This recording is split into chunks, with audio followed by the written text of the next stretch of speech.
ಅಖಿಲಾಂಡ ಕೋಟಿ ಬ್ರಹ್ಮಾಂಡ ನಾಯಕ ರಾಜಾದಿರಾಜಯೋಗಿರಾಜ ಪರಬ್ರಹ್ಮ ಶ್ರೀ ಸಚ್ಚಿದಾನಂದ ಸದ್ಗುರು ಸಾಯಿನಾಥ್ ಮಹಾರಾಜ್ ಕಿ ಜೈ.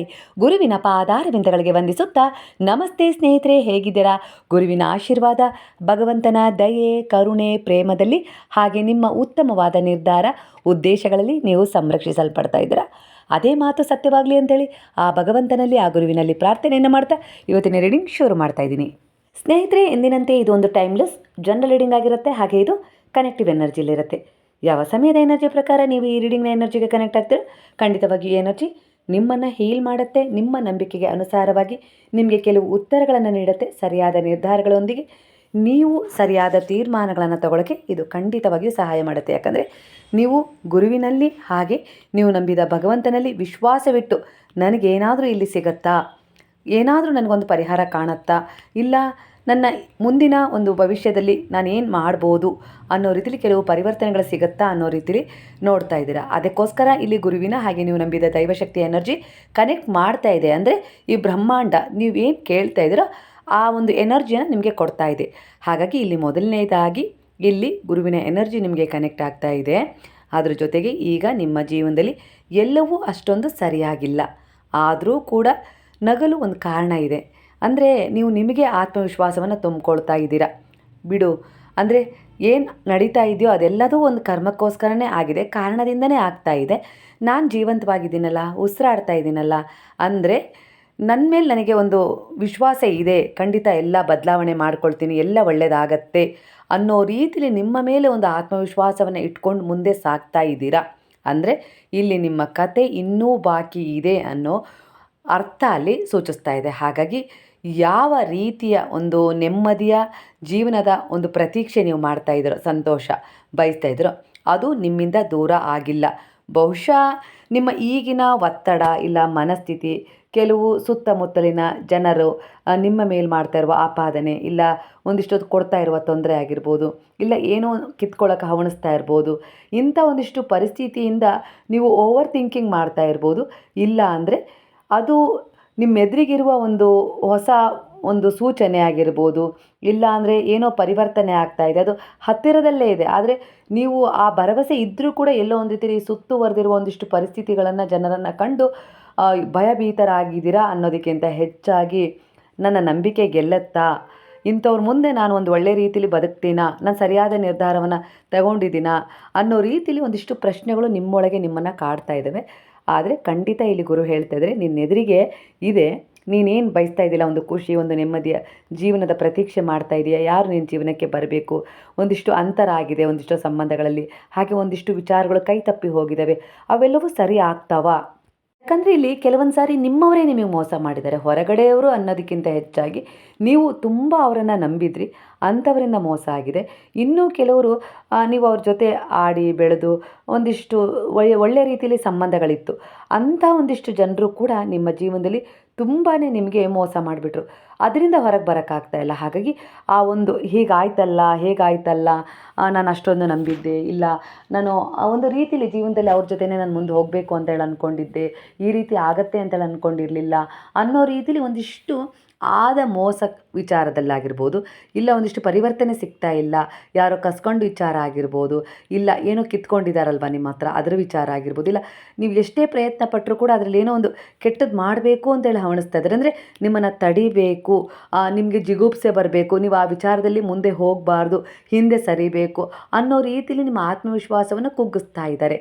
ಈ ಒಂದು ವಿಚಾರದಲ್ಲಿ ನೀವು ಸುತ್ತುವರೆದು ಬಿಟ್ಟಿದ್ದೀರಾ. ಅಂದರೆ ಈಗ ನಿಮ್ಮ ಫೋಕಸ್ ಒಂದೊಂದು ಸಾರಿ ಏನಾಗುತ್ತೆ ಅಂದರೆ, ನೀವು ಎಷ್ಟೇ ನಿಮ್ಮನ್ನು ಸಂಭಾಳಿಸ್ಕೊಂಡು ಒಂದು ಒಳ್ಳೆಯ ರೀತಿಯಲ್ಲಿ ಮುಂದೆ ಹೋಗಬೇಕು ಅಂತ ಪ್ರಯತ್ನ ಪಟ್ಟರೂ ಕೂಡ ಅಂಥವರು ಒಂದು ಕಣ್ಣಿಗೆ ಕಾಣಿಸ್ದಾಗಿರ್ಬೋದು, ಇಲ್ಲ ಯಾರದ್ದೋ ಮೂಲಕ ಅವ್ರ ವಿಚಾರವನ್ನು ಕೇಳಿದಾಗಿರ್ಬೋದು, ಇಲ್ಲ ನಿಮಗಾದ ಒಂದು ಅನ್ಯಾಯವನ್ನು, ನಂಬಿಕೆ ದ್ರೋಹವನ್ನು ನೆನಪು ಇದ್ದಕ್ಕಿದ್ದ ಹಾಗೆ ಮಾಡಿಕೊಂಡಾಗ, ವಸ್ತು ನೋಡಿದಾಗ, ವಿಚಾರ ಕೇಳಿದಾಗ, ಇಲ್ಲ ಯಾವುದೋ ಒಂದು ದೃಶ್ಯವನ್ನು ನೋಡಿದಾಗ, ಈ ರೀತಿಯೆಲ್ಲ ಆದಾಗ ನಾನು ಹಾಗಿರ್ತಿದ್ದೆ, ಇಲ್ಲ ನನ್ನ ಜೀವನದಲ್ಲೂ ಅದು ನಡೀತಿತ್ತು, ಈ ರೀತಿ ಆಗದಿದ್ದರೆ, ಅವ್ರು ಬರೆದಿದ್ದರೆ, ಈ ರೀತಿ ಒಂದಿಷ್ಟು ವಿಚಾರಗಳನ್ನು ನೀವು ಬಹಳ ಯೋಚಿಸ್ತಾ ಇದ್ದೀರಾ. ಹಾಗಾಗಿ ನಿಮ್ಮೆದುರಿಗೆ ಇರುವ, ಬಹುಶಃ ನಿಮ್ಮೆದುರಿಗೆ ಕಾಣ್ತಾ ಇದೆ ನಿಮ್ಮ ನೆಮ್ಮದಿಯ ಖುಷಿಯ ಜೀವನ, ಅದು ನಿಮಗೆ ಕನೆಕ್ಟ್ ಆಗ್ತಾ ಇಲ್ಲ, ಬ್ಲಾಕೇಜಸ್ ಕಾಣಿಸ್ತಾ ಇದೆ. ಅಂದರೆ ಇಲ್ಲಿ ಬೇರೆಯವರು ನಿಮ್ಮ ಮೇಲೆ ಒಂದಿಷ್ಟು ನೆಗೆಟಿವ್ ಪರಿಣಾಮಗಳನ್ನು ಬೀರಿದ್ರು ಬೀರ್ತಾನೂ ಇದ್ದಾರೆ.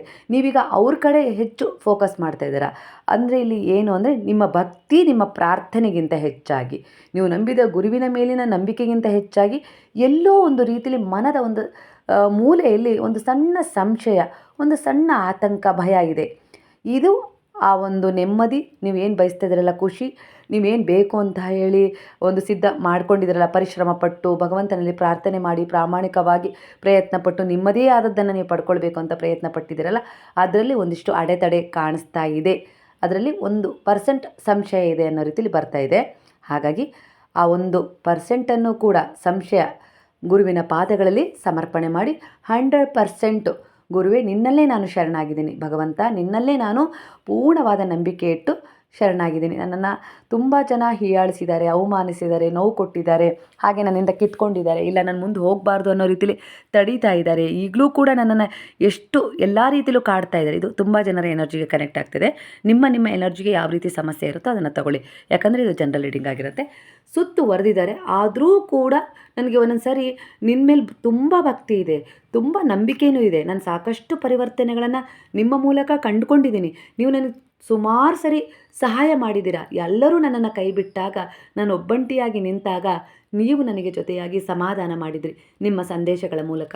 ಅಂತಹ ಸಮಯದಲ್ಲಿ ನೀವು ನನ್ನನ್ನು ಬಂದು ಹೀಲ್ ಮಾಡದೇ ಇದ್ದರೆ ಖಂಡಿತವಾಗಿಯೂ ನಾನು ಇವತ್ತು ಏನಾಗ್ತಿದ್ನೋ ಏನೋ ಗೊತ್ತಿಲ್ಲ ಅನ್ನೋ ರೀತಿಲಿ ಮಾತಾಡ್ತೀರಾ, ಸರೆಂಡರ್ ಆಗಿದ್ದೀರಾ.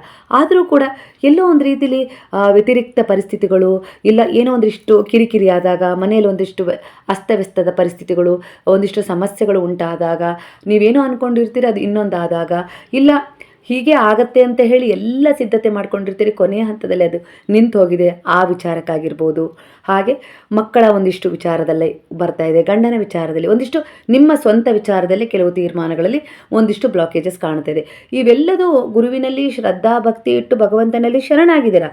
ಆದರೂ ಕೂಡ 1% ಸಂದೇಹ ಇದೆ, ಅದಾಗತ್ತಾ ಇಲ್ವೋ ಅನ್ನೋ ರೀತಿಲಿ ಭಯ, ಆತಂಕ, ಏನಾಗ್ಬೋದು ಏನೋ, ಮುಂದೇನೋ ನಮ್ಮ ಭವಿಷ್ಯ ಅನ್ನೋ ರೀತಿಲಿ, ಅದು ಸಿಗದಿದ್ದರೆ ಏನಾಗುತ್ತೆ, ಇಲ್ಲ ಅವರು ಏನಾದರೂ ನನಗೆ ಇನ್ನೂ ಸಮಸ್ಯೆ ಮಾಡಿಬಿಟ್ರೆ ಹೇಗೆ ಅನ್ನೋ ರೀತಿಲಿ, ಇಲ್ಲ ಮೋಸ ಮಾಡಿದರೆ ಹೇಗೆ, ನಾನಂತೂ ಅವರನ್ನು ತುಂಬ ನಂಬಿದ್ದೀನಿ, ಮೋಸ ಮಾಡಿಬಿಟ್ರೆ, ಈಗಾಗಲೇ ಮೋಸ ಮಾಡಿದ್ದಾರೆ ಅನ್ನೋದು ನಿಮಗೆ ಗೊತ್ತಿದೆ, ಮೋಸ ಮಾಡಿಬಿಟ್ರೆ ಅಂದರೆ ಅದು ಅರ್ಥ ಇಲ್ಲದ ಪ್ರಶ್ನೆ ಅಲ್ವಾ. ಈ ರೀತಿ ಒಂದಿಷ್ಟು ಗೌಜುಗಳು ಕೆಲವರ ಮನಸ್ಥಿತಿಗೆ ಕನೆಕ್ಟ್ ಆಗಿದೆ. ಹಾಗಾಗಿ ಇಲ್ಲಿ ನಿಮ್ಮ ಒಂದು ಸಂದೇಹದ ಮನಸ್ಥಿತಿಯನ್ನು ಇಗ್ನೋರ್ ಮಾಡಿ, ದೂರ ಮಾಡಿ. ಇಲ್ಲಿ ಗುರುವನ್ನು ನೀವು ನಂಬಿದ ಭಗವಂತನನ್ನು ನಂಬಿ ನೀವು ನಡೀತಾ ಇದ್ದೀರಾ ಅಂದರೆ ಖಂಡಿತ ನಿಮಗೆ ಮೋಸ ಆಗೋದಿಲ್ಲ. ಅದು ಯಾವ ರೂಪದಲ್ಲಿ, ಯಾವಾಗ, ಹೇಗೆ ಸಹಾಯ ಮಾಡಬೇಕೋ ಅದು ಅವರ ಒಂದು ಯೋಜನೆಯ ಪ್ರಕಾರ ತೀರ್ಮಾನ ಮಾಡಿರ್ತಾರೆ. ಅದನ್ನು ನಿಮಗೆ ಅರ್ಥ ಮಾಡ್ಕೊಳ್ಳೋಕ್ಕೆ ಸಾಧ್ಯ ಇಲ್ಲ. ಆದರೆ ನಂಬಿಕೆ ಇಡಿ, ಖಂಡಿತ ಪರಿವರ್ತನೆಗಳು ಖಂಡಿತ ಸಿಗುತ್ತೆ. ಈಗಾಗಲೇ ಅದರ ಸೂಚನೆಗಳು ನೀವು ಅಬ್ಸರ್ವ್ ಮಾಡ್ತಾ ಇದ್ದೀರಾ. ಆದರೂ ಕೂಡ ಒಂದು ಆತಂಕ, ಭಯ, ಎಲ್ಲಾದರೂ ಕೈ ತಪ್ಪು ಹೋಗ್ಬೋದಾ, ಇಲ್ಲ ಏನಾದರೂ ಮನಸ್ಸು ಬದಲಾಯಿಸ್ಕೊಳ್ಬೋದಾ, ಇಲ್ಲ ಅದು ಸಿಗುತ್ತೋ ಇಲ್ವೋ, ಇಲ್ಲ ನಂಗೆ ನ್ಯಾಯ ಸಿಗುತ್ತೋ ಇಲ್ವೋ, ಈ ನೋವಿನಿಂದ ನಾನು ಹೊರಗೆ ಬರ್ತೀನೋ ಇಲ್ಲೋ ಅನ್ನೋ ರೀತಿಲಿ ಒಂದಿಷ್ಟು ಸಂಶಯಗಳಿದ್ದಾವೆ ಅಲ್ವಾ. ಇದೇ ಭಯ, ಇದೇ ಆತಂಕ, ಇದೇ ಸಂಶಯವನ್ನು ಗುರುವಿಗೆ ಸಮರ್ಪಣೆ ಮಾಡಿ ನೀವು ಕೂಡ ಸರೆಂಡರ್ ಆಗಿಬಿಡಿ. ಈಗ ಸರೆಂಡರ್ ಆಗಿದ್ದೀರಾ, ಅವರಿಂದ ಒಳಿತನ್ನೂ ಕಂಡಿದ್ದೀರಾ. ಹಾಗೆ ಇನ್ನೂ ಒಂದಿಷ್ಟು ಸಂಶಯಗಳು ಕೂಡ ಇದೆ, ಆತಂಕನೂ ಇದೆ, ಭಯನೂ ಇದೆ. ಅವುಗಳನ್ನೂ ಕೂಡ ಸಮರ್ಪಣೆ ಮಾಡಿ ಪೂರ್ಣವಾಗಿ ಸರೆಂಡರ್ ಆಗಿಬಿಡಿ. ಅಂದರೆ ಆ ಭಾರ, ಆ ಅಲ್ಪ ಭಾರನಾದರೂ ಯಾಕೆ ಹೊತ್ಕೊಳ್ಳೋಕ್ಕೆ ಪ್ರಯತ್ನ ಪಡ್ತಾ ಇದ್ದೀರಾ. ಇಲ್ಲಿ ಗುರು ಯಾವ ರೀತಿ ಕನೆಕ್ಟ್ ಆಗಿ ಹೇಳ್ತಾ ಇದ್ದಾರೆ ಅಂದರೆ, ನಿಮ್ಮಿಂದ ಸಂಭಾಳಿಸೋಕ್ಕಾಗತ್ತಾ, ಸಂಭಾಳಿಸು, ನಾನು ಗೈಡೆನ್ಸ್ ಕೊಡ್ತೀನಿ, ನಾನು ಮಾರ್ಗದರ್ಶನ ನಿನ್ನ ಜೊತೆ ಯಾವಾಗಲೂ ಇರುತ್ತೆ, ನಾನು ಕೂಡ ಇರ್ತೀನಿ. ನಿನಗೆ ಯಾವಾಗ ಸಂಭಾಳಿಸೋಕ್ಕಾಗೋದಿಲ್ಲ, ನನ್ನಿಂದ ಇನ್ನು ಆಗೋದಿಲ್ಲ, ನಾನು ಎಷ್ಟು ಆಗುತ್ತೋ ಅಷ್ಟೊಂದು ಪ್ರಯತ್ನ ಪಟ್ಬಿಟ್ಟಿದ್ದೀನಿ ಎಲ್ಲವನ್ನು ಸಂಭಾಳಿಸಿ ಒಂದು ಒಳ್ಳೆ ರೀತಿಲಿ ತರೋಕ್ಕೆ, ಅದಕ್ಕೊಂದು ರೂಪಾಂತರಗೊಳಿಸ್ಲಿಕ್ಕೆ, ಇಲ್ಲ ಒಂದಿಷ್ಟು ಏನೋ ಪರಿವರ್ತನೆ ನನಗೆ ನಾನು ಮಾಡ್ಕೊಳ್ಳೋಕ್ಕೆ, ಇಲ್ಲ ನನ್ನನ್ನು ನಾನು ಹೀಲ್ ಮಾಡ್ಕೊಳ್ಳೋಕ್ಕೆ, ನನ್ನ ಒಂದಿಷ್ಟು ನೆಗೆಟಿವ್ ವಿಚಾರಗಳನ್ನಾಗಿರ್ಬೋದು, ಇಲ್ಲ ನನ್ನಲ್ಲಿ ಮೂಡ್ತಾ ಇರುವ ಒಂದಿಷ್ಟು ಪ್ರಶ್ನೆಗಳನ್ನಾಗಿರ್ಬೋದು ನಾನು ಹಿಡಿತದಲ್ಲಿ ಇಟ್ಕೊಳ್ಳೋಕೆ ಪ್ರಯತ್ನ ಪಡ್ತಾ ಇದ್ದೀನಿ. ಮನಸ್ಸು ಚಂಚಲತೆಯಿಂದ ಜಾರ್ತಾ ಇದೆ, ಸಮಯ ಬೇರೆ ಆಗ್ತಾ ಇದೆ, ನಂಗೆ ಸಿಗುತ್ತಾ ಇಲ್ವಾ, ಪರಿವರ್ತನೆ ಸಿಗುತ್ತಾ ಇಲ್ವಾ, ಇಷ್ಟು ವರ್ಷ ಕಾದಿದ್ದೀನಿ ಅನ್ನೋ ರೀತಿಲಿ ನೀವು ನಿಮ್ಮ ಸಮಸ್ಯೆಯನ್ನು ವ್ಯಕ್ತಪಡಿಸ್ತಾ ಇದ್ದೀರಾ. ಇಂತಹ ಸಮಯದಲ್ಲಿ ಅದು ಈಗ ನಿಮ್ಮ ಕೈ ಮೀರಿ ಹೋಗಿದೆಯಪ್ಪ, ಆಗ್ತಾನೇ ಇಲ್ಲ, ನಾನು ಎಷ್ಟು ಪ್ರಯತ್ನ ಪಟ್ಟರೂ ಆಗ್ತಾ ಇಲ್ಲ ಅನ್ನೋ ಸಂದರ್ಭದಲ್ಲಿ ಇಲ್ಲೂ ಕೂಡ ಗುರು ಒಂದು ಮಾತು ಹೇಳ್ತಾ ಇದ್ದಾರೆ, ನಿನ್ನ ಕೈಲಾದರೆ ಸಂಭಾಳಿಸು, ಇಲ್ಲಾಂದರೆ ಆ ಭಾರವನ್ನು ಕೂಡ ನನ್ನ ಮೇಲೆ ಹಾಕ್ಬಿಡು, ನಾನು ಭರಿಸ್ತೀನಿ, ನೀನು ಪ್ರಾಮಾಣಿಕ ಪ್ರಯತ್ನ ಮಾಡ್ತಾ ನಿಶ್ಚಿಂತೆಯಿಂದ ಮುಂದೆ ಹೋಗು, ನಿನ್ನ ಜೊತೆ ನನ್ನ ರಕ್ಷಣೆ ಇದೆ, ಮುಂದೆ ಮಾರ್ಗದರ್ಶನವೂ ಇದೆ, ಹಿಂದೆ ರಕ್ಷಣೆಯೂ ಇದೆ ಅನ್ನೋ ರೀತಿಯಲ್ಲಿ ನಿಮಗೆ ಗೈಡೆನ್ಸ್ ಕೊಡ್ತಾಯಿದ್ದಾರೆ. ಒಟ್ಟಾರೆಯಾಗಿ ಒಂದು ಸಂತೋಷದ ವಿಚಾರವನ್ನು ಈಗ ಸೆಲೆಬ್ರೇಟ್ ಮಾಡಿದ್ದೀರಾ, ಮಾಡ್ತೀರಾ, ಹಾಗೆ ಭವಿಷ್ಯದಲ್ಲೂ ಕೂಡ ಮಾಡ್ತೀರಾ ಇನ್ನೂ ಹೆಚ್ಚೆಚ್ಚು ಅನ್ನೋ ರೀತಿಯಲ್ಲಿ ಬರ್ತದೆ. ನಿಮ್ಮ ಸ್ವತಂತ್ರತೆಗೆ ಒಂದಿಷ್ಟು ಏನು ಅಡ್ಡಿ ಆತಂಕಗಳು ಇದ್ದವು, ಹಾಗೆ ನಿಮ್ಮ ಒಂದು ವಿಚಾರದಲ್ಲಿ ಒಂದಿಷ್ಟು ಅನಿವಾರ್ಯತೆಗಳಿಗೆ ನಿಮ್ಮನ್ನು ಕೆಲವರು ಬಳಸ್ಕೊಳ್ತಾ ಇದ್ದರು ಅಂದರೆ ಆ ವಿಚಾರದಲ್ಲಿ ನಿಮಗೆ ಒಂದು ಸ್ವತಂತ್ರತೆ ಸಿಗತ್ತೆ. ಮನಸ್ಸಿನ ಚಂಚಲತೆ ದೂರ ಆಗತ್ತೆ, ನಿಮ್ಮಲ್ಲಿರುವ ಭಯ ದೂರ ಆಗತ್ತೆ, ಆತಂಕ ದೂರ ಆಗತ್ತೆ. ಒಂದಿಷ್ಟು ಯಾವುದೆಲ್ಲ ರೀತಿಯಲ್ಲಿ ಕೆಲಸದಲ್ಲಿ ಅಡೆತಡೆ ವಿಚಾರಗಳಿತ್ತಲ್ಲ, ಅದೆಲ್ಲದಕ್ಕೂ ಯಾರು ಅಡೆತಡೆ ಮಾಡ್ತಾ ಇದ್ರಲ್ಲ ಆ ಎಲ್ಲ ಒಂದು ಎನರ್ಜಿ, ಬ್ಲಾಕೇಜ್ ಎನರ್ಜಿ ರಿಮೂವ್ ಆಗ್ತದೆ. ಯಾಕಂದರೆ ಆ ಭಾರ ಈಗಾಗಲೇ ಗುರು ಹೊತ್ತಿದ್ದಾರೆ, ಹಾಗೆ ನೀವು ನಂಬಿದ ದೇವಿ ಹೊತ್ತಿದ್ದಾರೆ ಅನ್ನೋ ರೀತಿಯಲ್ಲಿ ಬರ್ತಾಯಿದೆ. ಇಲ್ಲಿ ತುಂಬ ಜನರ ಎನರ್ಜಿಗೆ ಒಂದು ದೇವಿ ಎನರ್ಜಿ ಕನೆಕ್ಟ್ ಆಗ್ತದೆ. ನಿಮ್ಮ ಇಷ್ಟ ದೇವಿ ಇರ್ಬೋದು, ಅದನ್ನು ಕಮೆಂಟ್ ಮಾಡಿ ತಿಳಿಸಿ. ಯಾಕಂದರೆ ಇಲ್ಲಿ ಕೆಲವರಿಗೆ ಕೊಲ್ಲಾಪುರ ಮಹಾಲಕ್ಷ್ಮಿ ಕನೆಕ್ಟ್ ಆಗಿದ್ದಾರೆ, ಕೆಲವರಿಗೆ ಮಾರಿಕಾಂಬೆ ಕನೆಕ್ಟ್ ಆಗಿದ್ದಾರೆ, ಕೆಲವರಿಗೆ ಅಣ್ಣಮ್ಮ ದೇವಿ ಕನೆಕ್ಟ್ ಆಗಿದ್ದಾರೆ, ಒಬ್ಬರಿಗೆ ಭದ್ರಕಾಳಿ ಕನೆಕ್ಟ್ ಆಗಿದ್ದಾರೆ, ಒಬ್ಬರಿಗೆ ಕೊಲ್ಲೂರ ಮೂಕಾಂಬಿಕೆ ಕನೆಕ್ಟ್ ಆಗಿದ್ದಾರೆ, ಒಬ್ಬರಿಗೆ ಚೌಡೇಶ್ವರಿ ಕನೆಕ್ಟ್ ಆಗಿದ್ದಾರೆ. ಈ ರೀತಿ ಒಂದಿಷ್ಟು ಸಿಕ್ಕಾಪಟ್ಟೆ ಒಂದಿಷ್ಟು ದೇವಿಯ ಎನರ್ಜಿ ಕನೆಕ್ಟ್ ಆಗ್ತಾ ಇರೋದ್ರಿಂದ ಇಲ್ಲಿ ನಿಮ್ಮ ಮೇಲೆ ಈಗ ಒಂದು ವರ್ಚಸ್ ಬಂದಿದೆ ಮುಖದ ಮೇಲೆ. ಅಂದರೆ ಒಂದು ನೀವು ಅಲಂಕಾರ ಮಾಡಿಕೊಂಡೇ ಇರಬೇಕು ಅಂತ ಏನಿಲ್ಲ, ನೀವು ಸಾಧಾರಣವಾಗಿ ಇದ್ದು ದಿನನಿತ್ಯ ಒಂದು ಸ್ನಾನ, ಒಂದು ಪೂಜೆ, ಒಂದು ಧ್ಯಾನ, ಒಂದು ಪ್ರಾರ್ಥನೆ, ನಾನಾಯಿತು, ನನ್ನ ಭಕ್ತಿ ಆಯಿತು, ನನ್ನ ಕುಟುಂಬ ಆಯಿತು, ನಾನು ಏನೋ ಒಂದು ಗುರಿ ತಲುಪಬೇಕು ಅಂತ ಇದನ್ನು ಅದ್ರ ಕಡೆ ಒಂದಿಷ್ಟು ಫೋಕಸ್ ಮಾಡೋ ವಿಚಾರ ಆಯಿತು. ಈ ಕಡೆ ನೀವು ಹೋಗ್ತಾ ಇದ್ದೀರಾ, ಆದರೆ ನಿಮ್ಮಲ್ಲಿ ಒಂದು ಯಾವ ರೀತಿ ವ್ಯಕ್ತಿತ್ವ ಕಾಣಿಸ್ತಾ ಇದೆ ಅಂದರೆ ಒಂದು ಊರ್ಜೆ, ಅಂದರೆ ಪ್ರಕಾಶಮಾನವಾದ ಊರ್ಜೆ. ಅಂದರೆ ನೋಡುಗರಿಗೆ ನಿಮ್ಮ ಒಂದು ವಿಚಾರ ಒಳಗಡೆ ನಿಮಗೆ ನೋವಿದೆ, ಹೊರಗಡೆ ಒಂದು ಆತ್ಮವಿಶ್ವಾಸದಿಂದ ಈ ರೀತಿ ತೀರ್ಮಾನ ತಗೊಳ್ತಾ ಇದ್ದೀರಾ, ಆದರೆ ನೋಡುಗರಿಗೆ ಅನ್ನಿಸ್ತಾ ಇದೆ ಎಷ್ಟೊಂದು ಧೈರ್ಯವಂತರು, ಎಷ್ಟೊಂದು ಪ್ರೇರಣಾತ್ಮಕವಾಗಿ ಬದುಕ್ತಾ ಇದ್ದಾರೆ, ಎಷ್ಟೊಂದು ಒಂದೇನೋ ಹುಮ್ಮಸ್ಸಿದೆ, ಧೈರ್ಯ ಇದೆ, ಆತ್ಮವಿಶ್ವಾಸದಿಂದ ಮುನ್ನುಗ್ತಾ ಇದ್ದಾರೆ, ಒಳ್ಳೆಯ ತೀರ್ಮಾನಗಳನ್ನು ತಗೊಳ್ತಾ ಇದ್ದಾರೆ ಅನ್ನೋ ರೀತಿಯಲ್ಲಿ ನೀವು ಕಾಣ್ತಾ ಇದ್ದೀರ. ಅಂದರೆ ನೀವೊಂದು ಜನರ ಗುಂಪಲ್ಲಿ ಇದ್ದರೂ ಕೂಡ, ನೀವು ಸರಳವಾಗಿದ್ದರೂ ಕೂಡ ನೀವು ಗುರುತಿಸ್ತಾ ಇದ್ದೀರ. ಅಂಥ ಒಂದಿಷ್ಟು ವ್ಯಕ್ತಿತ್ವ ನಿಮ್ಮ ಜೀವನಕ್ಕೆ ಬಂದಿದ್ದು ಗುರುವಿನ ಶರಣದಲ್ಲಿ ಬಂದಮೇಲೆ. ಅಂದರೆ ಅವರ ಗೈಡೆನ್ಸ್ ಮೂಲಕ ನೀವು ಮುಂದುವರಿತಾ ಇದ್ದೀರಾ, ಅವರ ಉಪದೇಶಗಳನ್ನು ನಿಮ್ಮ ಜೀವನದಲ್ಲಿ ಅಳವಡಿಸ್ಕೊಂಡಿದ್ದೀರಾ. ಅಂದರೆ ಒಳ್ಳೆಯದು ಅಂದರೆ ಏನು ಅಂತೇಳಿ ಈಗ ಸಂಪೂರ್ಣವಾಗಿ ಅರ್ಥ ಮಾಡ್ಕೊಂಡಿದ್ದೀರ, ಕೆಟ್ಟದು ಅಂದರೆ ಏನು ಅಂತೇಳಿ ನಿಮಗೀಗ ಅಗಾಧ ಪ್ರಮಾಣದಲ್ಲಿ ಅರ್ಥ ಆಗಿದೆ. ಹಾಗಾಗಿ ಯಾವುದ್ರ ಜೊತೆ ನಾನು ಇರಬೇಕು ಅಂಥೇಳಿ ನೀವು ನಿರ್ಧಾರ ಮಾಡಿದರೆ ಆ ನಿರ್ಧಾರ ನಿಮಗೆ ನಿಮ್ಮ ಜೀವನದಲ್ಲಿ ನೀವು ಬಯಸಿದ್ದನ್ನು ಕೊಡಲಿಕ್ಕೆ ಶುರು ಮಾಡಿದೆ. ಇದು ಕರ್ಮದ ನಿರ್ಧಾರ ಆಗಿದೆ. ಯಾಕಂದರೆ ಇಲ್ಲಿ ಎಲ್ಲವನ್ನು ಈ ಒಂದು ಬ್ರಹ್ಮಾಂಡದ ಎನರ್ಜಿಗಳು ಗಮನಿಸ್ತವೆ. ಇಲ್ಲಿ ಒಂದು ಪ್ರಕೃತಿ ಆಗಿರ್ಬೋದು, ಒಂದು ಮರ ಆಗಿರ್ಬೋದು, ಒಂದು ಗಾಳಿ ಆಗಿರ್ಬೋದು, ಒಂದು ನೀರಾಗಿರ್ಬೋದು, ಅಗ್ನಿ ಆಗಿರ್ಬೋದು, ಹಾಗೆ ಒಂದು ಪರಿಮಳ, ಹೂವಿನ ಪರಿಮಳ, ನಿಮ್ಮ ಸುತ್ತುವರೆದ ಒಂದಿಷ್ಟು ಪಂಚಭೂತಗಳ ಎನರ್ಜಿ, ಆಕಾಶ, ಒಂದು ಜಲತತ್ವ, ಹಾಗೆ ವಾಯುತತ್ವ, ಹಾಗೆ ಭೂಮಿ ತತ್ವ, ಭೂತತ್ವ, ಇವೆಲ್ಲವೂ ಏನು ಮಾಡುತ್ತೆ ಅಂದರೆ ನಿಮ್ಮ ವ್ಯಕ್ತಿತ್ವವನ್ನು ಅಳೆಯುತ್ತೆ. ಅಂದರೆ ನಿಮ್ಮ ಉದ್ದೇಶಗಳು ಯಾವ ರೀತಿ ಪರಿವರ್ತನೆಗೊಳ್ಳುತ್ತೋ ನಿಮ್ಮ ವ್ಯಕ್ತಿತ್ವವನ್ನು ಅದೇ ರೀತಿ ರೂಪಿಸೋಕ್ಕೆ ಅವು ಸಹಾಯ ಮಾಡ್ತವೆ. ಅಂದರೆ ಮಾಧ್ಯಮವಾಗಿ ಕೆಲಸ ಮಾಡ್ತವೆ. ನಿಮ್ಮನ್ನು ಹೀಲ್ ಮಾಡಿ ಇನ್ನೂ ಕೂಡ ನೀವು ಬೆಳಿಬೇಕು ಅನ್ನೋ ರೀತಿಲಿ ನಿಮ್ಮನ್ನು ಒಂದೊಂದೇ ಸ್ಟೆಪ್ ಮುಂದುವರಿಲಿಕ್ಕೆ, ಅಂದರೆ LKGಯಿಂದ ನೀವು ಹೇಗೆ UKG, first standard, second standard ಅಂತ ಹೋಗ್ತಿರೋ ಅದಕ್ಕೆ ಸಹಾಯ ಮಾಡ್ತವೆ. ಅಂದರೆ ಆಧ್ಯಾತ್ಮಿಕ ಕ್ಷೇತ್ರದಲ್ಲಿ ನಿಮ್ಮನ್ನು ಬೆಳೆಸೋದ್ರ ಜೊತೆಗೆ ನಿಮ್ಮ ಭೌತಿಕವಾದ ಒಂದಿಷ್ಟು ಜೀವನ ಉತ್ಸಾಹದಾಯಕವಾಗಿ, ಆರೋಗ್ಯವಾಗಿ ಇರುವ ಹಾಗೆ ಸಹಾಯ ಮಾಡ್ತಾರೆ. ನೆಮ್ಮದಿ ಇರಬೇಕಲ್ಲಿ. ಅಂದರೆ ನಿಮಗೆ ಒಂದು ಆಸ್ತಿ ಸಂಪತ್ತು ಇಲ್ಲದೇ ಇದ್ದರೂ ನೀವು ನಾನು ಖುಷಿಯಾಗಿದ್ದೀನಿ, ನಾನು ನೆಮ್ಮದಿಯಾಗಿದ್ದೀನಿ, ನಾನಿಲ್ಲಿ ನನಗೇನೂ ಕೊರತೆ ಇಲ್ಲ ಅನ್ನೋ ರೀತಿಲಿ ನಿಮಗೆ ಬೇಕು, ಸಾಕಷ್ಟು ಬೇಕು ಹೊರ ಜಗತ್ತನ್ನು ನೋಡಿದಾಗ. ಆದರೂ ನಿಮಗೇನು ಸಿಕ್ಕಿದೆಯೋ ಅದಕ್ಕೆ ಒಂದು ಕೃತಜ್ಞತೆಯ ಫೀಲ್ ನಿಮಗಿದೆ. ಆ ಕೃತಜ್ಞತೆ ಇನ್ನಷ್ಟು ನಿಮ್ಮ ಜೀವನದಲ್ಲಿ ಆಕರ್ಷಣೆ ಮಾಡಲಿಕ್ಕೆ ಇವೆಲ್ಲ ಎನರ್ಜಿಗಳು, ಅಂದರೆ ಒಂದು ಏಂಜಲ್ಸ್ ಎನರ್ಜಿಗಳು ಸಹಾಯ ಮಾಡ್ತಾ ಇದ್ದಾವೆ ಅನ್ನೋ ರೀತಿಲಿ. ಒಂದು ಪ್ರಾಣಿ, ಒಂದು ಪಕ್ಷಿ, ನೀವು ಅದಕ್ಕೆ ಎಷ್ಟು ಸಹಾಯ ಮಾಡ್ತಾಯಿದ್ದೀರೋ ಅದ್ರ ಜೊತೆ ನೀವು ನಿಮಗೆ ಕಂಡು ಇಲ್ಲ ಕಾಣದೆ ಎಲ್ಲೋ ಒಂದು ರೀತಿಲಿ ಅವುಗಳಿಗೆ ನಿಮ್ಮ ಕೈಯಲ್ಲಿ ಜಾರಿದ ಒಂದೇ ಒಂದು ಅನ್ನದ ಅಗಳು ಒಂದೇ ಒಂದು ಇರುವೆ ತಿಂತು, ಒಂದು ಗುಬ್ಬಿ ತಿಂತು, ಇಲ್ಲ ಒಂದು ಕಾಗೆ ತಿಂತು ಅಂದರೆ ಅವುಗಳ ಬ್ಲೆಸ್ಸಿಂಗ್ ಕೂಡ ನಿಮಗೆ ಸಿಕ್ಕು ನೀವೊಂದು ಒಳ್ಳೆಯ ರೀತಿಯಲ್ಲಿ ಬೆಳೀಲಿಕ್ಕೆ ಸಹಾಯ ಮಾಡ್ತಿದ್ದು. ಇದು ಕಣ್ಣಿಗೆ ಕಾಣದ ರೀತಿಲಿ ಪುಣ್ಯವನ್ನು ಸಂಪಾದನೆ ಮಾಡಿಕೊಂಡ ಹಾಗೆ ಅನ್ನೋ ರೀತಿಲಿ. ಈಗ ನೋಡಿ, ನಿಮ್ಮ ಜೀವನದಲ್ಲೇ ತಗೊಳ್ಳಿ, ಗುರುವನ್ನು ನೀವು ಹುಡುಕಿ ಹೋಗೋದಕ್ಕಿಂತ ಹೆಚ್ಚಾಗಿ ಅವರೇ ನಿಮ್ಮನ್ನು ಹುಡುಕಿ ಬಂದಿದ್ದಾರೆ. ಅಂದರೆ ಇದು ಈ ಜನ್ಮದ ಎನರ್ಜಿಯನ್ನು ತೋರಿಸ್ತಾ ಇಲ್ಲ. ಯಾವುದೋ ಜನ್ಮದಲ್ಲಿ ನೀವು ನಿಮ್ಮ ಒಂದು ಕೈತಪ್ಪಿ ಅವರ ಪಾದದ ಮೇಲೆ ಒಂದು ಹೂ ಬಿದ್ದಿರ್ಬೋದು, ಒಂದು ಕಣ್ಣೀರಿನ ಹನಿ ಬಿದ್ದಿರ್ಬೋದು, ಇಲ್ಲ ಅವರಿಗೊಂದು ಕೈ ಮುಗಿದು ಒಂದು ಪ್ರಾರ್ಥನೆ ಮಾಡಿದ್ದಿರ್ಬೋದು, ಇಲ್ಲ ಯಾರಿಗೋ ಭಗವಂತ ಹೇಳೋದೇನು ಗೊತ್ತಾ, ನಿಮ್ಮನ್ನು ನೀವು ಪ್ರೀತಿಸ್ಕೊಳ್ತಾ ಇದ್ದೀರಾ, ನಿಮ್ಮ ಮೇಲೆ ನಿಮಗೆ ವಿಶ್ವಾಸ ಇದೆಯಾ, ನಿಮ್ಮ ಒಂದು ಸತ್ಯವನ್ನು ನಂಬಿ ನೀವು ನಡೀತಾ ಇದ್ದೀರಾ, ಹಾಗೆ ಒಳ್ಳೆಯದನ್ನು ನಾನು ಮಾಡಬೇಕು ಅನ್ನೋ ರೀತಿಲಿ ಒಂದು ಸೇವೆ, ಒಂದು ದಾನ, ಒಂದು ಧರ್ಮದ ಜೊತೆ ನೀವು ನಿಂತಿದ್ದು ಇದೂ ಕೂಡ ಆ ಗುರುವೇ ನಿಮ್ಮನ್ನು ಹುಡುಕಿ, ಆ ಭಗವಂತನೇ ನಿಮ್ಮ ಹುಡುಕಿ ಬರುವ ಹಾಗೆ ಮಾಡುತ್ತೆ. ಅದೇ ರೀತಿ ಒಂದು ಎನರ್ಜಿ ನಿಮಗೆ ಕನೆಕ್ಟ್ ಆಗಿದೆ. ಹಾಗಾಗಿ ಇಲ್ಲಿ ದೇವಿ ಶಕ್ತಿ ಮತ್ತು ಗುರುವಿನ ಶಕ್ತಿ ನಿಮ್ಮ ಎನರ್ಜಿಗೆ ಕನೆಕ್ಟ್ ಆಗಿದೆ. ಅಂದರೆ ಜೀವನದಲ್ಲಿ ಒಬ್ಬ ಗುರು ಇರಬೇಕು, ಆಗಲೇ ನೀವು ಗುರಿ ಮುಟ್ಟೋದು ಅಲ್ವಾ. ಹಾಗಾಗಿ ಇಲ್ಲಿ ಗುರುವೇ ನಿಮ್ಮನ್ನು ಆಯ್ಕೆ ಮಾಡ್ಕೊಂಡು ಬಂದಿದ್ದಾರೆ ಅಂದರೆ ನಿಜವಾಗ್ಲೂ ನೀವು ಪುಣ್ಯವಂತರೆ. ಕಷ್ಟ ಇದೆ, ದುಃಖ ಇದೆ, ಸಮಸ್ಯೆಗಳಿದ್ದಾವೆ, ಈಗ ನಿಮ್ಮನ್ನು ಆಡ್ಕೊಳ್ತಾ ಇದ್ದಾರೆ, ಇಲ್ಲ ಕಡೆಗಣಿಸ್ತಾ ಇದ್ದಾರೆ, ಒಂದಿಷ್ಟು ದುರ್ಬಲತೆಯಲ್ಲಿ ಸಿಕ್ಕಾಕೊಂಡಿದ್ದೀರಾ, ನಿಮ್ಮದೇ ಆದ ಒಂದು ಮದುವೆಯ ಬಂಧನದಲ್ಲಿ ಒದ್ದಾಡ್ತಿದ್ದೀರಾ, ಆ ವಿಚಾರದಲ್ಲಿ ಯಾರ ಹತ್ರನೂ ಹೇಳಿಕೊಳ್ಳಲಾಗದ ಒಂದಿಷ್ಟು ಸಮಸ್ಯೆಗಳನ್ನು ಎದುರಿಸ್ತಾ ಇದ್ದೀರಾ. ಹೇಳಿಕೊಂಡ್ರೆ ಎಲ್ಲಿ ಯಾರಾದರೂ ಏನಾದರೂ ತಿಳ್ಕೊಳ್ತಾರಾ ಅನ್ನೋ ರೀತಿಲಿ, ಅನಿವಾರ್ಯವಾಗಿ ಒಪ್ಕೊಂಡ್ರೆ ಅದರಿಂದ ನಿಮಗೆ ನೋವು ಸಿಗ್ತಾ ಇದೆ. ಈ ರೀತಿ ಒಂದಿಷ್ಟು ಸಂಕಷ್ಟದ ಸ್ಥಿತಿಯಲ್ಲೂ ನೀವಿದ್ದರೂ ಕೂಡ ಆ ಒಂದು ಸಂಬಂಧವನ್ನು ಹೇಗಾದರೂ ಸಂಭಾಳಿಸ್ಬೇಕು ಅಂಥೇಳಿ ಪ್ರಯತ್ನ ಪಡ್ತಾ ಇದ್ದೀರಾ. ಆದರೆ ಅದಾಗ್ತಾ ಇಲ್ಲ. ಯಾಕಂದರೆ ಇಲ್ಲಿ ಒಂದೇ ಕೈಯಲ್ಲಿ ಚಪ್ಪಾಳೆ ತಟ್ಟಕ್ಕಾಗಲ್ಲ, ಚಿಟಿಕೆ ಅಷ್ಟೇ ಹೊಡಿಬೋದಲ್ವ. ಅಂದರೆ ಆ ಸದ್ದು ಯಾರಿಗೂ ಅಷ್ಟಾಗಿ ಕೇಳಲ್ಲ ಅನ್ನೋ ರೀತಿಲಿ ನಿಮ್ಮ ಮನಸ್ಸಿನ ವೇದನೆ ಯಾರ ಹತ್ರನೂ ಹೇಳ್ಕೊಳಕ್ಕಾಗ್ತಾಯಿಲ್ಲ, ಅದು ಯಾರಿಗೂ ಅರ್ಥನೂ ಆಗ್ತಾ ಇಲ್ಲ ಅನ್ನೋ ರೀತಿಲಿ ಒಂದು ಸಂದಿಗ್ಧ ಸ್ಥಿತಿಯಲ್ಲಿ ನೀವಿದ್ದೀರಾ. ಈ ಒಂದು ಸಂದಿಗ್ಧ ಸ್ಥಿತಿಯನ್ನು ಗುರು ಅರ್ಥ ಮಾಡ್ಕೊಂಡಿದ್ದಾರೆ. ನೀವು ನಂಬಿದ ಗುರುವು ಖಂಡಿತ ಅರ್ಥ ಮಾಡ್ಕೊಂಡಿದ್ದಾರೆ. ಸ್ವಲ್ಪ ದಿನಗಳಲ್ಲೇ ನಿಮಗದರಲ್ಲಿ ಒಂದು ಚೇತರಿಕೆ, ಒಂದು ಬದಲಾವಣೆ, ನಿಮ್ಮ ನಿರೀಕ್ಷೆಗೆ ತಕ್ಕ ಹಾಗೆ ಒಂದಿಷ್ಟು ಸಮಾಧಾನ, ಅಂತೂ ನಾನು ಕಾದದ್ದಕ್ಕೆ ನನ್ನ ಜೀವನದಲ್ಲಿ ಒಂದು ಒಳ್ಳೆ ತಿರುವು ಸಿಕ್ತು ಅನ್ನೋ ರೀತಿಲಿ, ನನ್ನ ನಂಬಿಕೆ ಸೋಲಿಲ್ಲ ಅನ್ನೋ ರೀತಿಲಿ ನಿಮ್ಮ ಜೀವನದಲ್ಲಿ ಒಂದು ಹೊಸ ಅಧ್ಯಾಯ ಪ್ರಾರಂಭ ಆಗತ್ತೆ ಅನ್ನೋ ರೀತಿಲಿ ಒಂದು ಶುಭ ಸೂಚನೆ ಸಿಗತ್ತೆ.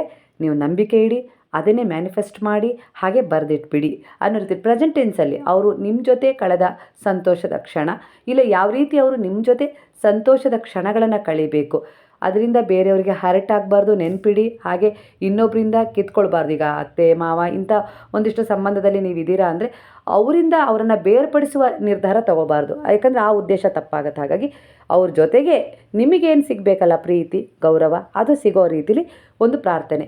ಬೇರೆಯವರು ಏನು ನಿಮ್ಮ ಬಗ್ಗೆ ಯೋಚಿಸ್ತಾ ಇದ್ದಾರೋ ಇಲ್ಲ ಯೋಜನೆ ಮಾಡಿದಾರೋ ಅದ್ರ ಬಗ್ಗೆ ನೀವು ತಲೆ ಕೆಡಿಸ್ಕೋಬೇಡಿ. ಯಾಕಂದರೆ ನಿಮ್ಮನ್ನು ದೃಷ್ಟಿ ಇಟ್ಟು ಗುರು ನೋಡ್ತಾ ಇದ್ದಾರೆ ಅಂದರೆ ಅವ್ರ ಮೇಲೂ ಆ ದೃಷ್ಟಿ ಇರುತ್ತೆ.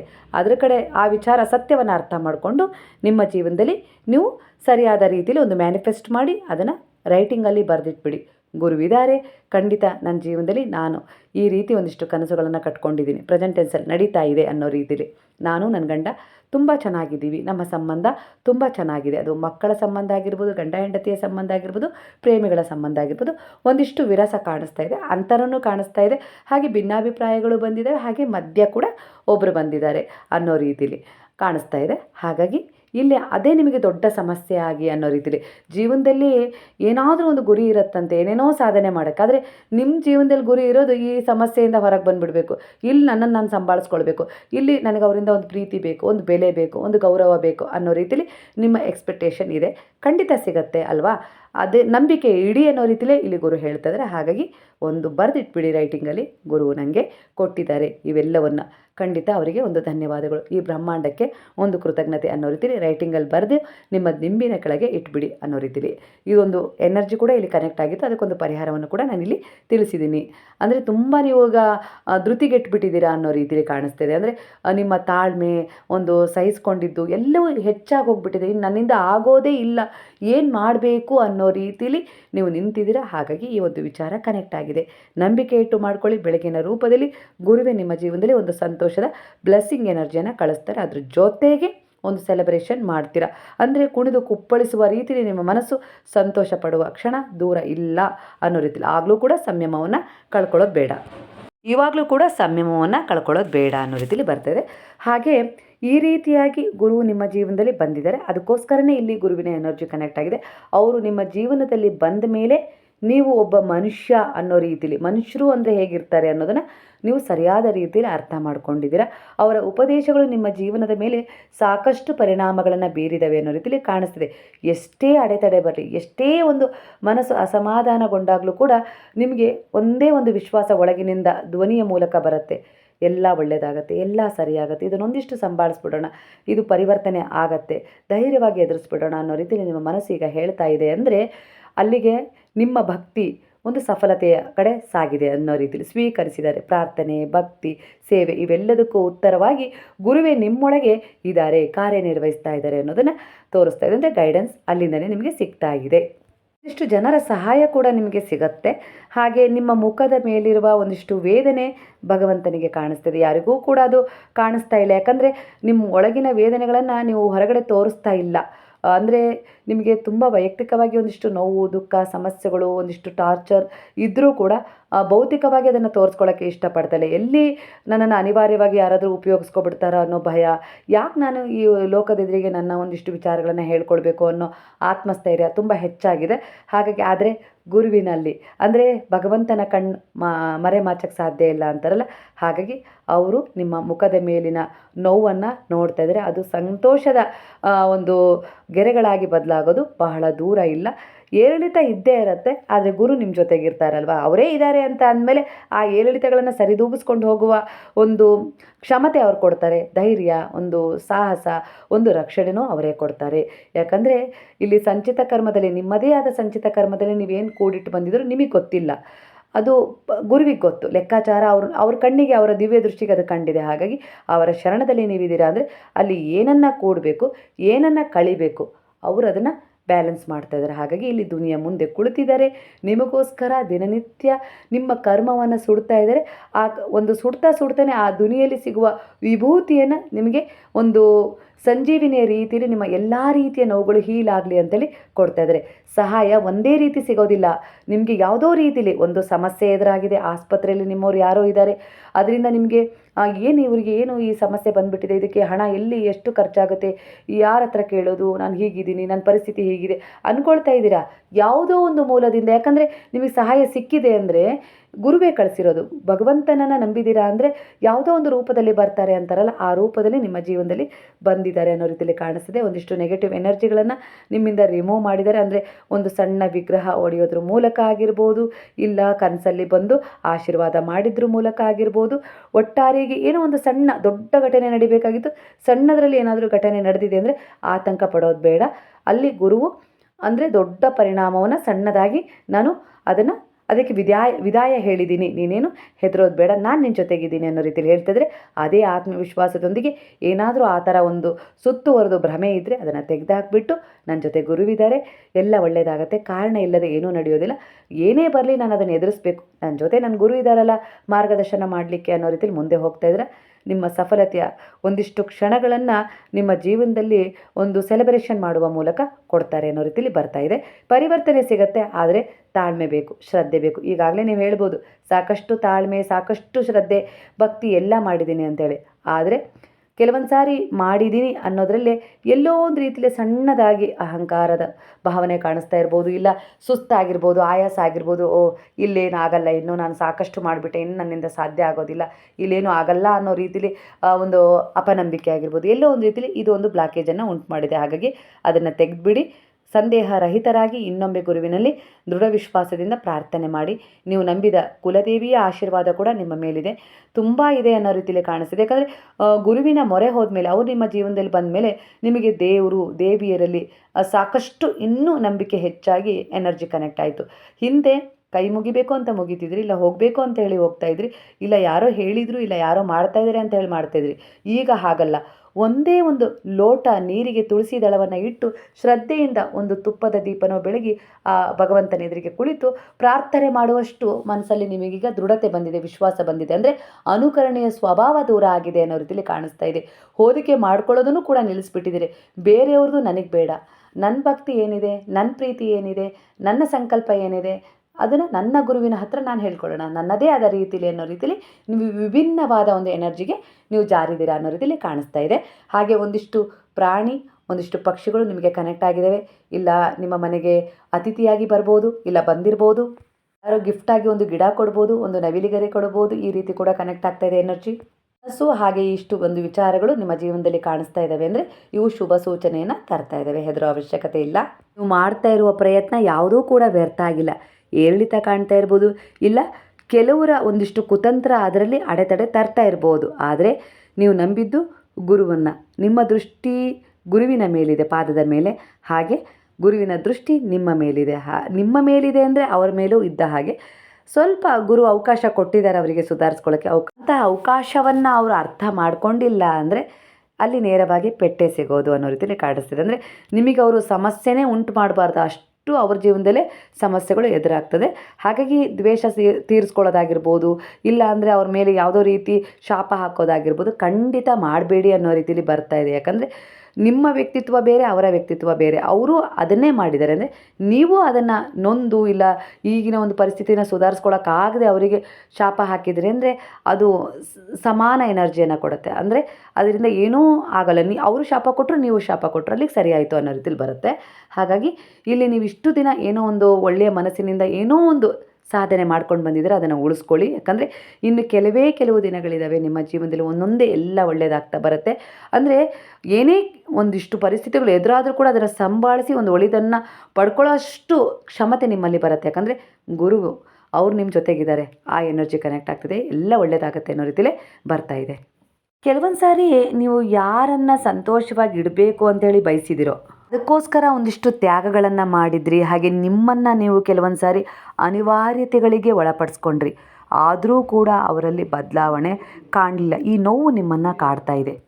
ನಿಮಗೀಗ ಅರಿವಾಗಿರ್ಬೋದು, ಅಂದರೆ ನಾನು ಇವರನ್ನು ಖುಷಿಯಾಗಿಡೋಕ್ಕೆ ನನ್ನ ಮೌಲ್ಯವನ್ನು, ನನ್ನ ಬೆಲೆಯನ್ನು ನಾನೊಂದಿಷ್ಟು ಮರೆತು, ಅಂದರೆ ನನ್ನನ್ನು ನಾನು ಕಾಳಜಿ ಮಾಡ್ಕೊಳ್ಳೋದನ್ನು, ಪ್ರೀತಿಸೋದನ್ನು ಮರೆತು ಅವರಿಗೋಸ್ಕರ ಎಲ್ಲ ರೀತಿಯಲ್ಲೂ ತ್ಯಾಗ ಮಾಡಿದೆ. ಆದರೆ ಈಗ ಅದು ಯಾವುದೇ ರೀತಿ ವ್ಯತ್ಯಾಸನೇ ಅವರಿಗೆ ಕಾಣಿಸ್ತಾ ಇಲ್ಲ, ಅಂದರೆ ಅರ್ಥನೇ ಆಗ್ತಾ ಇಲ್ಲ ಅನ್ನೋ ರೀತಿಲಿ ನಿಮಗೆ ನೋವು ಕಾಣಿಸ್ತಾ ಇದೆ. ಇನ್ನೂ ಯಾವ ರೀತಿ ಪರಿವರ್ತನೆ ನಾನು ಮಾಡ್ಕೊಳ್ಬೇಕು, ಇಲ್ಲ ಅವರಿಗೆ ಯಾವ ರೀತಿ ಇನ್ನೂ ನಾನು ಪ್ರೀತಿ ಕೊಡಬೇಕು, ಇಲ್ಲ ಪರಿವರ್ತನೆ ತರಬೇಕು, ಸಂಭಾಳಿಸ್ಬೇಕು ಅನ್ನೋ ರೀತಿಲಿ ಕೆಲವೊಂದಿಷ್ಟು ವಿಚಾರಗಳಲ್ಲಿ ನಿಮ್ಮನ್ನು ನೀವು ಮರೆತು ಬಿಟ್ಟಿದ್ದೀರಿ. ಆದರೆ ಈಗ ಕೆಲವು ಧೈರ್ಯದ ನಿರ್ಧಾರಗಳನ್ನು ತೆಗೆದುಕೊಳ್ತಾ ಇದ್ದೀರಾ. ಅಂದರೆ ನಿಮಗೆ ನೀವು ಸ್ವತಂತ್ರತೆಯ ಅನುಭವವನ್ನು ಕೊಡ್ತಾ ಇದ್ದೀರಾ. ಅಂದರೆ ಯಾರಿಗೆ ಎಷ್ಟು ಮಾಡಬೇಕು, ಹಾಗೆ ನನಗೂ ಕೂಡ ಅದರಲ್ಲೇ ನಾನು ಏನಾದರೂ ಮಾಡಿಕೊಳ್ಬೇಕು ಅನ್ನೋ ಒಂದು ಅರ್ಥಪೂರ್ಣವಾದ ಒಂದು ಜೀವನಕ್ಕೆ ಈಗ ನೀವು ದಾರಿ ಮಾಡ್ಕೊಳ್ತಾ ಇದ್ದೀರಾ. ಹಾಗಾಗಿ ಮನದಲ್ಲಿ ಎಲ್ಲೋ ಒಂದು ರೀತಿಯಲ್ಲಿ ಅಶಾಂತಿ ಇದ್ದರೂ ಕೂಡ ಒಂದು ನೆಮ್ಮದಿಯ ಶಾಂತಿಯ ಅನುಭವ ಸ್ವಲ್ಪ ನಿಮಗೆ ಖುಷಿ ಕೊಡೋದ್ರ ಜೊತೆಗೆ ಈಗ ಆಗ್ತಾ ಇದೆ.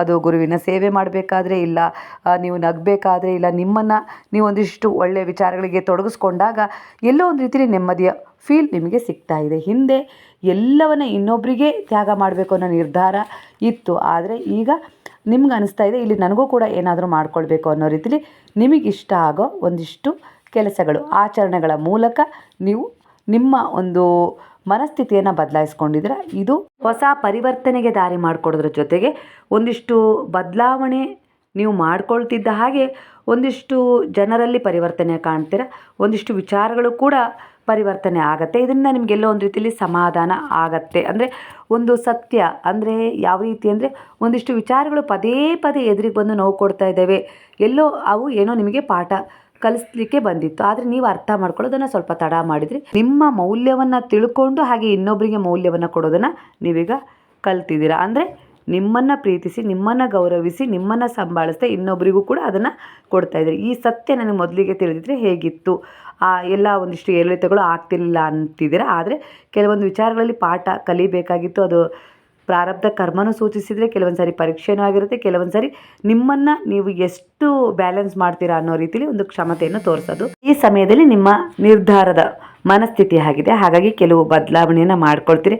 ಎಷ್ಟೇ ಸಾರಿ ಸೋಲಾದರೂ, ಅಡೆತಡೆ ಉಂಟಾಗಿ ಯಾರೋ ನಿಮ್ಮನ್ನು ಹಿಂದೆ ಕೆಳೆಯೋಕ್ಕೆ ಪ್ರಯತ್ನ ಪಟ್ಟರೂ ಕೂಡ, ಏನೇ ಆದರೂ ನನ್ನ ಜೊತೆ ಗುರುವಿದ್ದಾರೆ, ನಾನು ನಂಬಿದ ದೈವಶಕ್ತಿಯ ಆಶೀರ್ವಾದ ಇದೆ, ನಾನು ಹಿಂದೆ ಸರಿಯಲ್ಲ, ನನ್ನ ಪ್ರಯತ್ನ ಪ್ರಾಮಾಣಿಕವಾಗಿದೆ, ಸತ್ಯ ನಿಷ್ಠೆಯಿಂದ ಇದೆ, ನಾನು ಬಯಸ್ತಾ ಇರೋದು ನನ್ನ ಒಂದು ಒಳಿತಿಗಾಗಿ ಅಲ್ಲ, ಹಾಗೆ ಅದು ನನ್ನದೇ ಆಗಿತ್ತು ಅನ್ನೋ ರೀತಿಲಿ ನೀವು ಎರಡು ನಿರ್ಧಾರಗಳಲ್ಲಿದ್ದೀರಾ. ಹಾಗಾಗಿ ಇಲ್ಲಿ ನಿಮಗೆ ಒಳಿತಾಗತ್ತೆ ಅನ್ನೋ ರೀತಿಲಿ ಬರ್ತದೆ. ಯಾಕಂದರೆ ನಿಮ್ಮದನ್ನು ನೀವು ಕೇಳ್ತಾ ಇದ್ದೀರಾ, ಬೇರೆಯವ್ರ ಮೇಲೆ ನಿಮಗೆ ದೃಷ್ಟಿ ಇಲ್ಲ. ಅಂದರೆ ಅವರ ಬೇರೆಯವ್ರದನ್ನು ಕಿತ್ಕೊಳ್ಳೋಕೆ ಇಷ್ಟಪಡ್ತಾ ಇಲ್ಲ, ನಂದೇನಿದೆ ಅದನ್ನು ನಾನು ಒಂದು ಒಳ್ಳೆ ರೀತಿಲಿ ಪರಿವರ್ತನೆ ಮಾಡ್ಕೊಳ್ಳೋಣ ಅನ್ನೋ ರೀತಿಲಿ ನೀವು ಹೊರಟಿದ್ದೀರಾ. ನಿಮ್ಮ ಉದ್ದೇಶ ಒಳಿತಿರೋದ್ರಿಂದ ಇಲ್ಲಿ ಗುರುವಿನ ಎನರ್ಜಿ, ಭಗವಂತನ ಎನರ್ಜಿ ನಿಮಗೆ ಕನೆಕ್ಟ್ ಆಗಿದೆ. ನೀವು ಆತ್ಮವಿಶ್ವಾಸದ ನಿರ್ಧಾರವನ್ನು ತಗೊಂಡು ಅದರಲ್ಲಿ ಸ್ವಲ್ಪ ಏರಿಳಿತ, ಅಡೆತಡೆಯಾಗಿ ಒಂದಿಷ್ಟು ಹಿನ್ನಡೆ ಆದರೂ ಕೂಡ ನಾನು ಅದನ್ನು ಮಾಡೇ ಮಾಡ್ತೀನಿ ಅನ್ನೋ ರೀತಿಲಿ ಮುಂದಿಟ್ಟ ಹೆಜ್ಜೆಗೆ ಭಗವಂತನ ಆಶೀರ್ವಾದ, ದೇವಿಯ ಆಶೀರ್ವಾದ ಸಿಗ್ತಾ ಇದೆ. ಗುರುವಿನ ಮಾರ್ಗದರ್ಶನ ಇದ್ದದ್ದಕ್ಕೆ ನೀವು ಅಲ್ಲಿವರೆಗೂ ಹೋಗಿದ್ದು ಅನ್ನೋ ರೀತಿಲೂ ಕಾಣಿಸ್ತದೆ. ಅವರೇ ನಿಮಗೆ ಇಲ್ಲಿ ಹೋಗಬೇಕು, ಈ ದಾರಿಯಲ್ಲಿ ನಡಿಬೇಕು, ಹೀಗೆ ಮಾಡಬೇಕು, ಇದೇ ರೀತಿ ಆತ್ಮವಿಶ್ವಾಸದ ನಿರ್ಧಾರ ತಗೊಳ್ಬೇಕು, ಕುಗ್ಗಿಸುವಂಥ ಜನರು ಎದುರಾಗ್ತಾರೆ, ಕುಗ್ಗಬಾರ್ದು ಅನ್ನೋ ರೀತಿಲಿ ಎಲ್ಲ ರೀತಿಲೂ ಗೈಡೆನ್ಸ್ ಮಾಡಿ ನಿಮ್ಮ ಗುರಿಯ ಹತ್ತ ನಿಮ್ಮನ್ನು ಕರ್ಕೊಂಡು ಹೋಗ್ತಿದ್ದಾರೆ. ಅದರ ಮಧ್ಯೆ ಯಾವ ಶಕ್ತಿಗಳು ನಿಮಗೆ ಕನೆಕ್ಟ್ ಆಗಬೇಕು, ಯಾವ ಸೋಲ್ಗಳು ನಿಮಗೆ ಕನೆಕ್ಟ್ ಆಗಬೇಕು, ಯಾವುದು ನಿಮ್ಮಿಂದ ದೂರ ಆಗಬೇಕು, ಯಾವುದು ನಿಮಗೆ ಸನಿಹ ಆಗಬೇಕು, ಎಲ್ಲದರ ಗೈಡೆನ್ಸ್ ಅವರೇ ಮಾಡ್ತಿದ್ದಾರೆ. ಆ ಯೋಜನೆಯಲ್ಲಿ ನೀವಿದ್ದೀರಾ ಅಂದರೆ ಕೆಲವೊಂದು ಪಾಠಗಳು ನೀವು ತಿಳ್ಕೊಳ್ಳೇಬೇಕು, ಕಲೀಲೇಬೇಕು. ಅರಿವಿನೊಂದಿಗೆ ನೀವು ನಿಮ್ಮ ಜೀವನದಲ್ಲಿ ಮುಂದೆ ಹೆಜ್ಜೆ ಇಟ್ಟಾಗ ಅದು ಒಂದು ಶಾಶ್ವತವಾದ ನೆಲೆ, ಸಂತೋಷ, ನೆಮ್ಮದಿಯನ್ನು ತಂದುಕೊಡುತ್ತೆ ಅನ್ನೋ ರೀತಿಯಲ್ಲಿ ಎನರ್ಜಿ ಕನೆಕ್ಟ್ ಆಗ್ತಿದೆ. ಈ ಎನರ್ಜಿ ನಿಮ್ಮ ಎನರ್ಜಿಗೆ ಕನೆಕ್ಟ್ ಆಗಿ ನಿಮ್ಮನ್ನು ಹೀಲ್ ಮಾಡಿದೆ, ಗೈಡ್ ಮಾಡಿದೆ, ಪ್ರೊಟೆಕ್ಟ್ ಮಾಡಿದೆ ಅನ್ನೋದಾದರೆ ಗುರುವಿಗೆ ಕೃತಜ್ಞತಾಪೂರ್ವಕವಾಗಿ ಸಾಯಿರಾಮ್ ಅಂತೇಳಿ ಕಮೆಂಟ್ ಮಾಡೋದನ್ನು ಮರಿಬೇಡಿ.